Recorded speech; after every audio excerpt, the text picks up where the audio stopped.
एक दिन एक संत प्रातः काल भ्रमण के हेतु से किसी समुद्र के तट पर पहुंचते हैं। संत का ध्यान वहां पर एक पुरुष पर गया। वह पुरुष एक स्त्री की गोद में सर रखकर सो रहा था। उस पुरुष के पास में एक शराब की खाली बोतल भी पड़ी हुई थी। ये सब देखकर संत ने सोचा कि ये पुरुष कितना विलासी और तामसिक है, जो कि सुबह सुबह शराब का सेवन करके एक स्त्री की गोद में सर रख के प्रेम प्रलाप कर रहा है। कुछ देर के बाद उस समुद्र से किसी मनुष्य के चिल्लाने की आवाज़ आने लगी। वो मनुष्य समुद्र में डूब रहा था, इसलिए वो बचाओ बचाओ ऐसे चिल्ला रहा था। उस संत ने ये सब देखा, फिर भी वो कुछ नहीं कर पाया क्योंकि उसे तैरना नहीं आता था।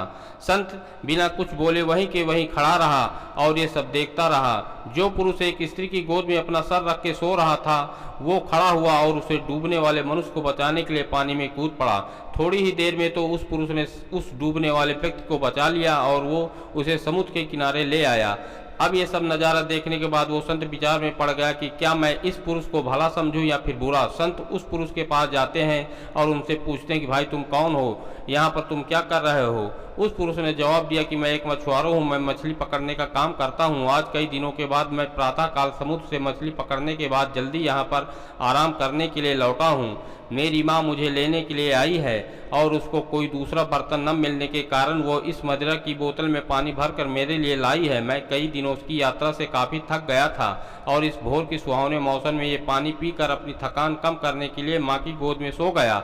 ये सब सुनकर संत की आंखें नम हो जाती हैं। संत सोच रहा था कि मैंने कुछ भी देखा और उसको अंदाज़ा लगाया वो सब गलत था, वास्तविकता कुछ और ही थी। उसे अपने आप पर गुस्सा आता है कि मैंने कैसे किसी के बारे में ऐसे घटिया सोचा। इसलिए हमें किसी भी निर्णय से पहले उसके बारे में 100 बार सोचना चाहिए और अच्छे से सोच समझ कर ही फैसला लेना चाहिए, क्योंकि कभी कभी हम फालतू के भ्रम में होते हैं और ऐसे भ्रम में आकर हम गलत फैसला ही कर लेते हैं।